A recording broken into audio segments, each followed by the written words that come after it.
if you help enough other people get what they want, you'll get everything what you want. Mm-hmm. And so it's like, wow. So first thing is not take care of the capital investor, take care of the end client, which is contrary to what everybody in the Wall Street does, but that's how the ones that make the big money do. Their client wins. So the resident wins. If the resident wins, then they pay more, they pay better, they take better care of the property. All our costs go dramatically down. Our income goes up.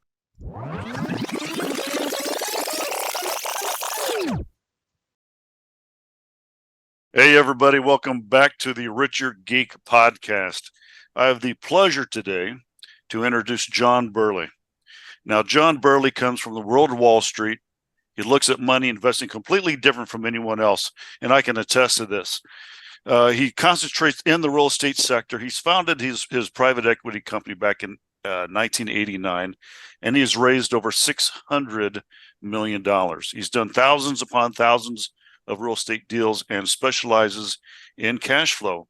He was in a position to retire at age 32, but he kept going because the guy's one of those AAA personalities. And he does 4 public events right now. He still runs his private equity group. He loves to share his model with a success rate that is unprecedented. His students have raised over $10 billion for their own deals, and he has more Burley Century Club members than anyone who has ever taught. The reason? He takes the shackles off and raises the money first, then does the deals. John, how you doing? I'm doing great, Mike. Awesome to be here, my friend. It's been a long time coming. Ladies and gentlemen, just about every podcast that you've heard me on, whether I'm talking to a guest or I'm on someone else's podcast, I talk about the importance of your team, and I always talk about the importance of having a mentor. Mr. John Burley is the guy, my mentor, that has gotten me on the path to enlighten me on raising money, looking at money differently. And he is the reason why I've gone from single family homes to now hotels. And I appreciate what he's done for you. And we're going to talk a little bit how he changed my mind, how he enlightened me, kicked me in the rear end a few times. We all need that. We all need that. We all need that. I needed that a little bit more. So, John, take us back a little bit, how you got started, and where was it that all of a sudden you're like, you know what, I can take my Wall Street and this financial thought process and turning it into a real estate? Yeah, it's a great question. And I'm really proud of all that you guys have accomplished, Mike. It's just so rewarding. People all the time, well, why do you still teach? It's like, well, because of people like you. You hang it up at our, we both have summer homes up in the same place up there at Torian and Sholo, and just, seeing your growth as a person and seeing you helping so many other people, it's amazing. On the real estate side, I first went to my first real estate seminar back in 1979. There was 3 books on creative real estate investing back then. The internet hadn't been invented. I guess Al Gore hadn't made it up yet. That's right. And I went and I saw my first seminar, and straight up, Mike, I drank the Kool-Aid. The problem was it was lime Kool-Aid, and lime Kool-Aid sucks. I just didn't know it was lime. Because everything they taught about, and I already was pretty successful. I was only 18, but I already had a business. I was making over $10,000 a month, which was really good money back then. Had like 25 guys working for me. It was just door-to-door sales, but we had a good firm and a good company. And everything they taught about it was like no money down, no credit, no money, get rich quick and quick cash. And so in the next 9 years, I really struggled with the model. For a lot of different reasons. It's not that you can't buy deals with no money down and low down. You can. It's just they're hard to do in most markets. And, it was, as I started doing it, over 10 years, I bought 5 deals. I made money on all of them. 2 of them I got lucky. I think it's good to remove our own biases and admit when we just got lucky, because I did. And the other 3 were really good deals where I followed really good numbers. If the markets had gone sideways, I would have made money. If they went down, I actually bought so well they would have made money. And in one case, it went up quite a bit, so I made a lot of money. And during that journey, I started building my financial practice company, my firm, And, we were pretty successful boutique. I had hundreds and hundreds of clients that were decamillionaires to one was worth almost $1 billion, went over $1 billion later. And I had all these people, and it's like these hundreds of really people. And today with this private equity company, we're coming real close on 1,000 clients over the decades. And it's like, so when I look at them, it's like I listen to podcasts and go to seminars, and what they say the rich people are and what they are, they're not even vaguely close. So it's like, well, everybody who's rich went bankrupt. Well, out of almost 1,000 private equity clients, Mike, 2 went bankrupt. One of the greatest keys to success is don't go broke. So they didn't all go broke. Now, if I had ever gone bankrupt, I'd come up with a good reframe, and, life's a series of reframes, but it's not how it is. And then lately it's been, all this leverage. And it's like, I've been doing this a long time. This is my 5th downturn. So it's like the whole over leverage thing doesn't work. It goes wrong every single time on a downturn, every time. And when I looked at my hundreds and hundreds of clients back in those days, it's like what they teach back then and today, what's sad is the same seminar stuff that I learned literally in the 79, 80, 81 is the exact same verbatim, word for word stuff. And in some cases, literally it's like, wow, if you're going to steal the man's joke from 35 years ago, at least hit the punchline, buddy. Boy. And what the people who actually had money did has like nothing to do with what's taught. So it's like, yes, coming in, we all had leverage, but then over time, 2 things happen. You pay the debt down, you don't go refinance every weekend like they teach, and it goes up in value. So that when you get 10, 20, 30 years out, you have a large amount of assets that are free and clear. Because the reality is rich people don't refinance their assets on a regular basis to avoid paying income taxes like all these podcast people say. Nothing could be further from the truth, not people who have real money. And it's like, because the idea is you wanted to have that end game, that wealth. And so, what I just realized is that the whole real estate play was amazing. I drank green Kool-Aid instead of red Kool-Aid, the good stuff. And so, by 89, I took what I actually did in my real business and what my clients did in their real businesses and just went full bore into real estate, but went into real estate with a whole different way. So I just look, I'm not going to try and violate the rules to business. Everybody knows, there's core rules. If you want to do an MBA program, there's 4 basic core rules that you learn in your 2 years. The first one is have a great idea for your business. Real estate is. You know that, I know that. Pretty much everybody listening to this knows it. The second thing is that you raise your money first. Real estate was all about, trying to do this without money and avoiding the truth that real estate takes money, always had, always will. So I was like, look, real businesses raise the money first, then they go in business. You're talking about a new project. You're going to do the raise before you start building. You're not going to start building a hotel and then see if we can get money later. This is not how real businesses do it. It's not how we do it either. And then assist and democratize. So one of the things we do when we work with a capital investor, it's a real business. There's real costs, real things associated. We do a 10,000 placement per door because without an income stream for the business doesn't survive. And if there's somebody getting into real estate investing, if you don't have a way to get paid, you ain't going to make it. Mm-hmm. So it's like, great idea, real estate, which it is, all the various niches around it, they all work, raise the money, have a system to monetize it. And the fourth thing, learn to run it like a real business, not this magic wand podcast, YouTube video crapola that I see all over the place. And all it is today is just a new version of the same stuff we heard 40 years ago. Yeah. And all the debt, which is now just backfiring on people right and left, it's no different than what was taught in the 70s. It's no different than was taught, in the last downturn. It's like literally, it's like I get to see the same thing over and over again. And this is my 5th time listening to the same recording with new players. It's like, come up with a new song. Well, I think you did come up with a new song in that, when I came to you, we were wanting to get into single family homes, which is your niche, your specialty.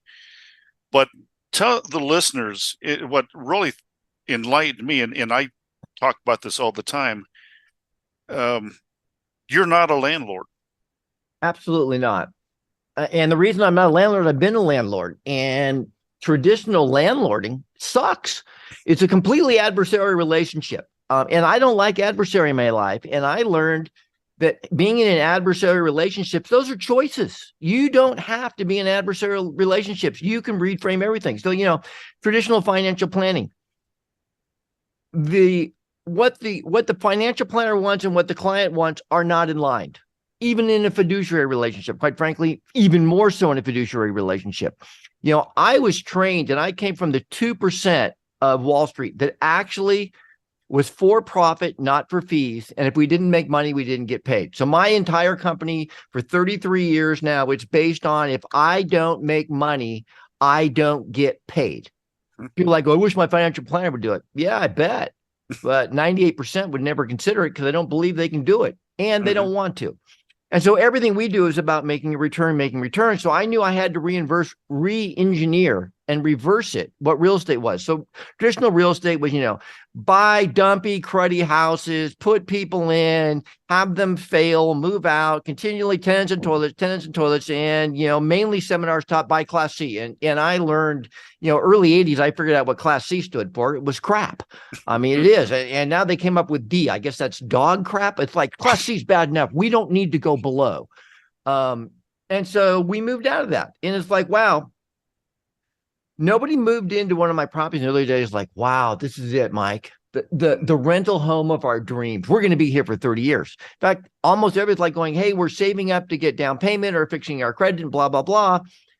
So they wanted to own. And so what we decided is like, look, let's give people, our residents, let's give our client the win. Let's give them home ownership. Let's do solid Class B, what I call lunch pail Joe homes, regular people, good, solid Class B neighborhoods. I mean, we all strive to live above there, but that's where most of us came from. And if we had to go back, we'd be comfortable there. Because I learned problem with bad neighborhoods is what good mom and dad are going to keep their family in a bad neighborhood? They're not. Every good man that you and I have ever known, if he by accident moves into a bad neighborhood, he does everything he can to get his kids out as fast as he can.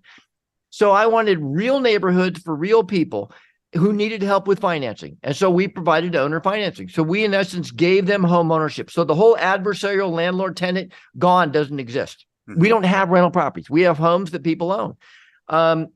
Most of them are very, very grateful. We designed it. And the main thing is this is where, I had really learned we have to do proper underwriting.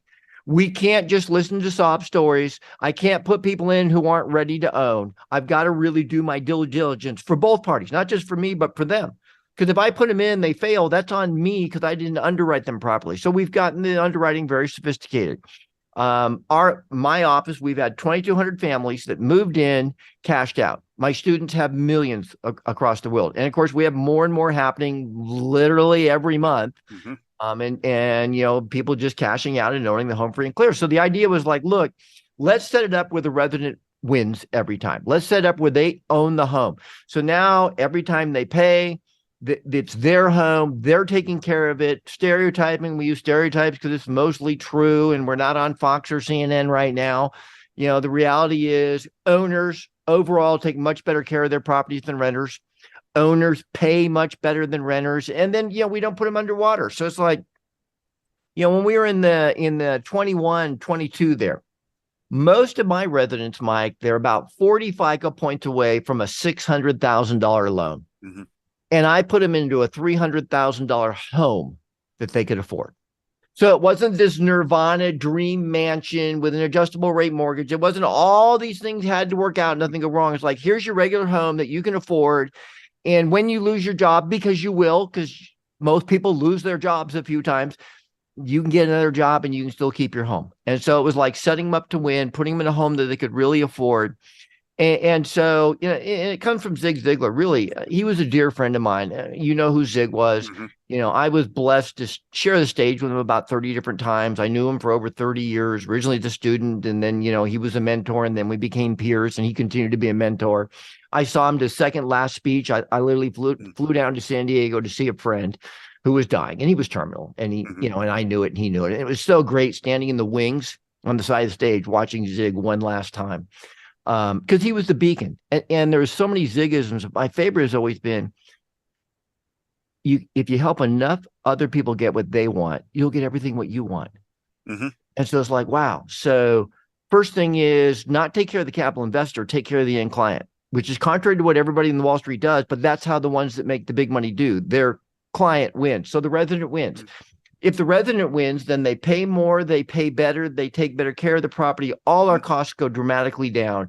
Our income goes up. And so then my capital investor is super excited. And, what we strive for them is like, look, it's a very safe, it's a very secure, long-term cash flow thing, which is all I wanted, was to create cash flow streams. Real estate is cool because we get lots of nice tax benefits, just are there. They're a little bit better right now. We got 2 more years on some of the great stuff that President Trump put in place for us. It'll probably phase out under the current leadership. It is what it is. Tax laws always change. And then, over the long term, we pay the properties down. Over the long term, real estate goes up.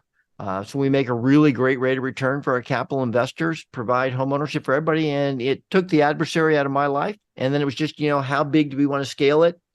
And then it's cool. Students like you took it and you use a lot of the model for your hotels. And as you know, we have students who use it on apartments and commercial and all kinds of buildings. And I've done all the different sectors. I've never done a hotel, but I've done all the other sectors within real estate. Yeah. And I know some of your students, RV parks, gas station. I mean, it's unlimited, the teachings, and but you have to follow it. Wendy just got, I talked to her a month and a half ago, the gas station lady out of Vegas. She just got a cash out on an owner finance deal, 4.2 million green walkout money. That's Wendy though. That's Wendy. That's Wendy. And you'd look at her and you'd say, no way. Just somebody's grandma. Yeah, someone's grandma. I knew her when she was just somebody's mommy. Now she's grandma. This stuff works. And what I always loved when I moved people in, because a lot of my new owners that that will be owners of the houses, some of them were medical bills. Yeah. Some of them, they co-sign on their kids' loan.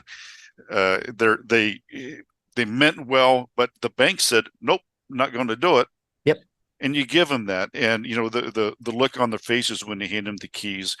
And I'll never forget all the different times they email me, Mike, would you mind if we pull out the vinyl and put ceramic tile in the house? And I'm like, thinking about, so you can appreciate that house as much as you want. I mean, it's going to be theirs, and in the meantime, they're going to make my equity even more valuable.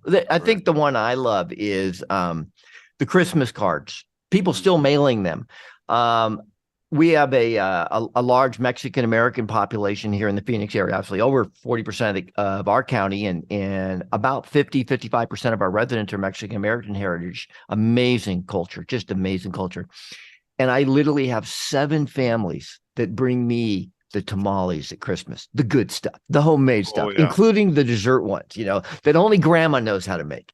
And it's so amazing that, that the residents do this. I've had well over 100 Mexican American men, and they're very proud culturally, very proud, literally break down and cry and hug me when I hand them the keys. I had a whole bunch more that didn't break down and cry, but were very emotional. But, and the wives are they start crying, and, we're all crying because they now have the family home, and they're going to do everything they can to own it. And we just set them up to win. We give them 10 to 30 years, whatever it takes to get it done. And it's just amazing. Providing home ownership is such a rewarding way to make a living and help people, and then teaching others all around the world how to do it. Just phenomenal. I was talking with the guy off a YouTube video. He had some questions, and then he reached out to me privately, and he's down in Australia. And so I referred him to an attorney down there who's done 42,000 of our student deals. What we call a title company, they call a settlement agency. One company, 42,000 of our deals. It's amazing business. It's so rewarding. Yeah, it is. And you have been around the world. You have a best-selling book in Australia. Yeah. And let's talk about that. What is it? Yeah, Money Secrets of the Rich. It was originally a manual I did in the early 90s. And it was like, a lot of the guys in the education business are like, everybody can do this. And it's like, actually, no. My experience has been, seriously, the people who come to the event, who should be at the event, very, very high levels of success. But when we're looking at the general population, really and truly, 5-10%, maybe a little bit more, are actually going to go into a program and crush it and become financially free and follow real money rules for their life. And, and some people will dabble in it. Some people will talk about, we're on these meetings and we're doing this, but you and I know it's like, look, and most people watch from that, that most people in the world don't ever get on one of these and never will. We just think this is how the world thinks because we're here. Mm-hmm. And so the idea with the Money Secrets of the Rich is, when I read books back then, it was like, they were basically one or two. They were either the guy went on and on and on about how cool he was and how cool I wasn't, and didn't tell me what to do other than I was a loser and I needed to fix my life. But like, how? Where's the details? Nice content, but the content sucked.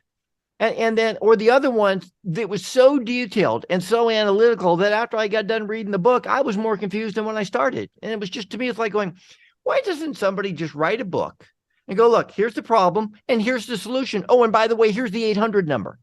Mm-hmm. And so that's what we did. We broke it down into 30 different subjects, starting out with, some mindset stuff, but then just specific. This is how you set up an automatic investment plan. This is how you do the IRA. This is how you do the 401k. Here's people you can call that will do it for you. This is how we pay off our debt. Because following the model, as you know, most people in 3 to 7 years can pay off all their debt, including their home and their cars. And so just really going through, these are the essence of the people who become wealthy. Decade millions above. These are the rules that they followed, whether they were highly entrepreneurial or not. These are the rules they followed, and they have almost nothing to do with what's on a podcast in the real world, because it's not hype, it's not fluff. It's just really great business fundamentals for the long term and discipline. And so the idea was everybody could benefit from a financial book that had the how-tos. Mm-hmm. And then each chapter just has specific action steps. Do step 1, step 2, step 3, and you've got this handled. Move on to the next chapter. That's right. Now, you and ladies and gentlemen, I don't think I've ever used worn out highlighters or tabs more than this book, The Money Secrets of the Rich. If you really want to know, it's like, okay, yeah, that's why I'm not saving money, because I spend it. Do I need this or do I want this? It's those types of things. And you can take that in your business. Mm-hmm. When COVID hit, it's like, okay, does this business, are these vendors or all these different things necessary for the survival of the asset? And you kind of take that in your life also. Is this, if I buy this, am I going to die if I don't have it? Right. And then you imagine, it's like, wow, I save a lot of money. Yeah. So much of the stuff that we consume, we don't need. Mm. And so the idea was just, and the idea is that, look, if we'll live within our means and properly manage our money for a few years, we can live beyond any means we previously imagined. I mean, one of the book, The Millionaire Next Door, and actually some of my clients were in the study. It really, really shed so much light that, the millionaire next door is really just someone's grandma and grandpa. And there's not a lot of science. They've usually been in the family home for 30, 40, 50 years and paid it off 25 years ago. The cars are free and clear. The business is free and clear, and then just over time, their assets went up. They live well within their means. I mean, a lot of times, the big splurges was, family vacations, which is something we've always done. And it's like, it always amazed me. Well, I just never thought my grandma and grandpa were that rich. It's like, really? Last family vacation, the big argument was grandma and grandpa flew 24 of you to a hotel in Hawaii, and there was only 12 seats in first class, and 12 were bitching because they weren't in first class. Don't you understand? Grandma and grandpa dropped a couple $100,000 on that trip. I mean, connect the dots, people. Yeah, exactly. And so the Money Secrets of the Rich was just really a reference manual and an instruction manual on what people who are actually rich do that's replicatable, that anybody could do. Well, even someone without arms and legs in Australia, our good friend Nick. But yeah, Nick's amazing. Just in town. It was fun. We had a really nice family dinner with him, hung out with him, just crushed it again. It was he's just amazing. Nick Vujicic, Vujicic. If you don't know who he is, he's a dear friend of mine and one of our graduates of our program. Known him for over 20 years. Amazing guy. Absolutely amazing. And ladies and gentlemen, if Nick can do this program and be highly successful, what is your excuse? What was my excuse? And I realized that, well, my excuse is the 6 inches between my ears. and that is something that John Roy hits, beats you down on. Now, John, a little bit about, you do some public events. Yes. And what we'll get into this a little bit. I've been to seminars, and I remember when my wife said, "Hey, you know what? I saw this guy. Let's go." And I'm like, "I'm not doing another seminar. None of these things work." What makes you different? These 4 events that you do, why are you different? And I know the answer. Well, I think it's because I live in the real world. I've always called it seminar land. And most people listening to the podcast, you've been to a seminar and you know what it's like. You go to the seminar, everything works, everything's cool, everything's amazing. Run the back room, get my course for $29.97, and you can get rich at home in your underwear doing absolutely nothing, which isn't how any of life works. And I always did the events. It's like, wow. Problem is that after the event, I walk out the door into the real world. And most stuff I learned at events doesn't work in the real world, and certainly not how they describe they're going to work. It's like, so you can't easily go buy houses for no money down in 2023. Can you? Yeah. Easily? No. You can't easily flip and get rich overnight doing nothing. Can you? Yeah. Easy? No. Real estate, real estate takes work. It's hard work, like any good business. It's extraordinarily rewarding for people who are passionate about it. And so what we always did is we kept in the real world. And it's something that, you and I have talked about, so many of the students do. People are like going, yeah, I mean, the greatest things about John Burley is, he's a super high end real world investor today, right now. Yep. And that's the best thing that students like, Matt. It's also the worst because of that, I only do 4 events a year. Because I can't run around 40 weeks a year all over the country or the world teaching and doing seminars everywhere and really be running an investment company at home. Not how it works. You don't get to do both. People like to imagine, oh, well, they're rich and successful and famous. They have more hours. No, we all get 24. And if you have a big business and doing lots of stuff, you already have extra hours sucked away to take care of stuff running the business. And so the idea was that, look, I love to teach. I love the impact we've had. I mean, because to me, that $10 billion, to me, that's not about $10 billion. That's $10 billion of homes that were acquired to provide ownership to somebody who couldn't otherwise. That's what I see. That's millions of people on the planet owning a home who their governments wouldn't allow them. In fact, we literally in New Zealand, they had established for some reason that 58.6% of Kiwis should own a home. No more, no less. That was the government number. In the 2000 census, because of our education, it was over 70% of the Kiwis owned a home. And the government actually tried to clamp down the program because it's like, well, we need more people to be dependent on the government. Not America, but we get the same stuff here. And so just the idea, to me, the biggest thing is what all those people got to own a home. People go, why do I still teach? Well, people just like you. I mean, not every day, but almost every single day I talk to or I'm in contact with people who took what we did and went on became, millionaires, most of them decamillionaires. You've met, we could go on for a long time, all the decamillionaires you met out of our program. And just the main thing is just the lives they affect and change. I mean, and many of them. I mean, Eric and Dave and we go on for a long time. And these are extraordinary men now. They were Josh. good guys. Josh. Oh, yeah. They were good guys when I met them. They're extraordinary today because they took what they did, created financial freedom for their families, financial freedom for so many capital investors, which is a big piece of what we do, and then home ownership for people. But then they changed how they viewed the world and how they treated the world and what they did for the world. So all of these people, just thousands and thousands of them, have become very instrumental in making their world a better place, one little place at a time, affecting your sphere of influence and then expanding it, making it better in the ripples. And now I think, geez, half of you guys are moving to Sholo. I think there's 5 of us now in the last couple of years that followed me up to the Sholo area. Because it's just a great place to retire and hang out. It's like we're calling it Burley Mountain now. I think we're going to take it over. Yeah, it's Burley Mountain, and the greatest thing is none of us could ever dream about or even think about affording a place like that, without your expertise and your mentorship. So it should be named Burley Mountain. It's a blessing. And then we get to hang out and go play golf and smoke a cigar and enjoy the homes, and it's just awesome. And your place up there is phenomenal. Yeah, thank you very much. And one of the things that I'll touch upon also about ladies and gentlemen, these 4 events that he does is there's no CDs to buy. There's none of this stuff. What is there, that you get out of it? What sold me is, wow, you mean that I actually get to talk to John? It's not a seminar and then you disappear, and then the 1-800 number is disconnected. Ladies and gentlemen, what that seminar is like.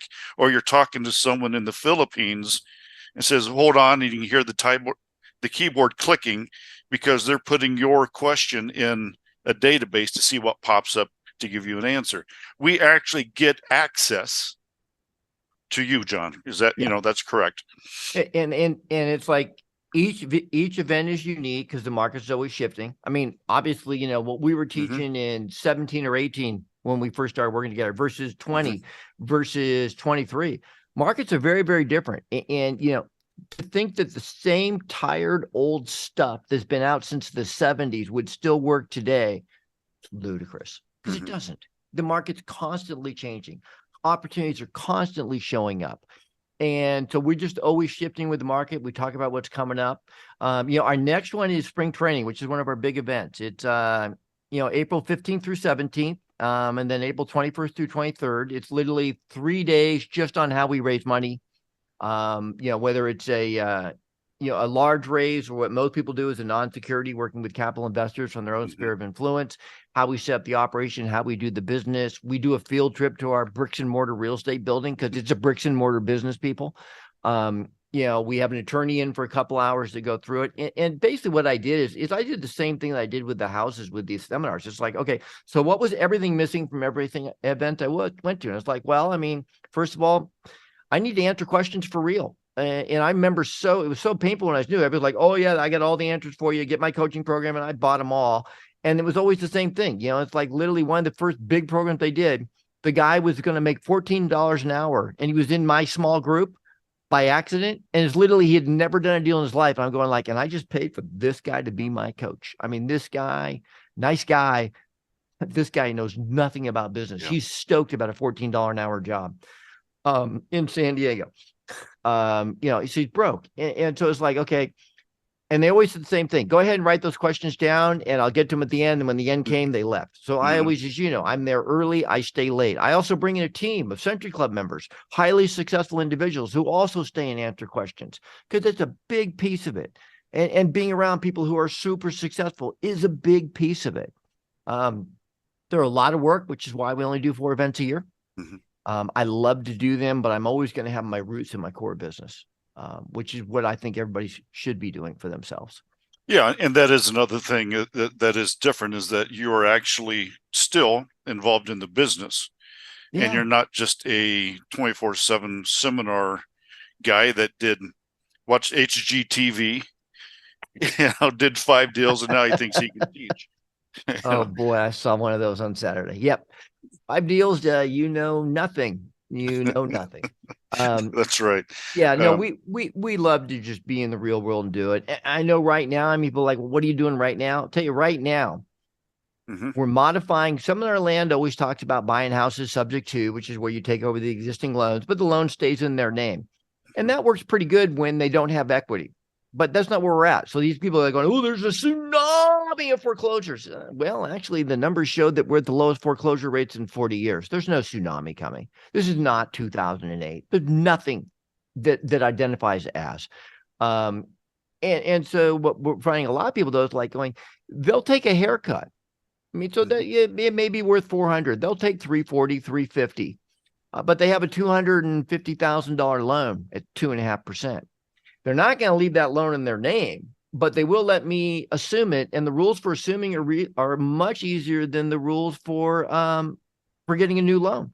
So one of the big things we're doing right now is, coming in with down payments to give them cash, real money. It's not 2008. These aren't $6,000, $8,000, $10,000, $12,000 deals anymore. I mean, they're out there.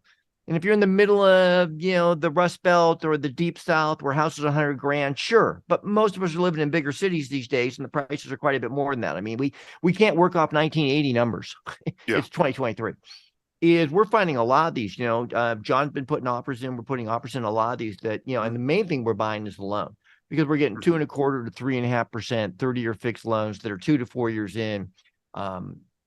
And And this is where, having real capital investors and real financial statements, we'll sign for those loans all day long.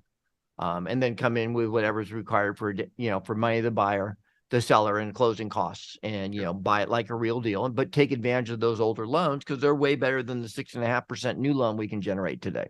We're That's still right. doing those, but the numbers got to come down even more. Mm-hmm. So we're really looking at, one of the things that we talked about is that, it's always been the return, and people get confused. So, when the prices started going up in 1920, everybody's like, it's too expensive. It's too expensive. And it's like, it's not the price, it's the return. It was never the price, it's the return. And then, interest rates were really low. Well, buy, because interest rates low. Again, we don't buy because of the interest rates. We buy because of the return. Right. Because there's people who bought with those low rates who don't have very good deals. I mean, they overpaid 50, 100 grand for the property, and it's a good loan, but they're kind of locked into that property because they can't go replicate it. Mm-hmm. And to me, it was always like, look, it's never the rate. It's never the price. It's the return, which is just every single market going to be a combination of those different factors putting it together. One of the things we do obviously is, if they own it rather than renting it, that 25% slippage, that rule of thumb of about 25% of your costs go to management, we get rid of most of that. People will pay more to own than rent, so we increase the income stream. Mm-hmm. So we're always looking at, how do we take this that most people would think is a no deal and make it a deal? And that's just, we're going to combine the factors that are there.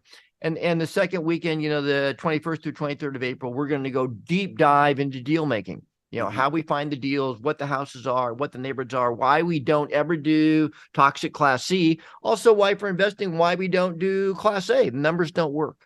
And in some cases, those relationships are even more toxic than Class C. Oh, yeah. I understand that. Yeah, there's a reason why someone can't afford a $600,000 to $800,000 house. And there's a lot more risk on a $600,000 to $800,000 house than a $300,000 to $400,000 house if you can't afford it. Yeah. Because you can do a lot more damage for me. Yeah. So we just, keep on the foundational, the fundamentals.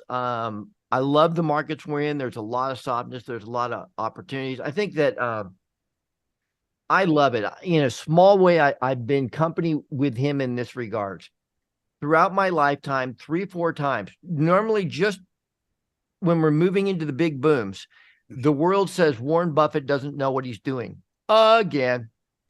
Oh, he should be leveraging. He should be this. He should be that. Everybody knows what's to do, and he's the wealthiest investor in the world. And he's not the richest business owner, but he's the richest investor.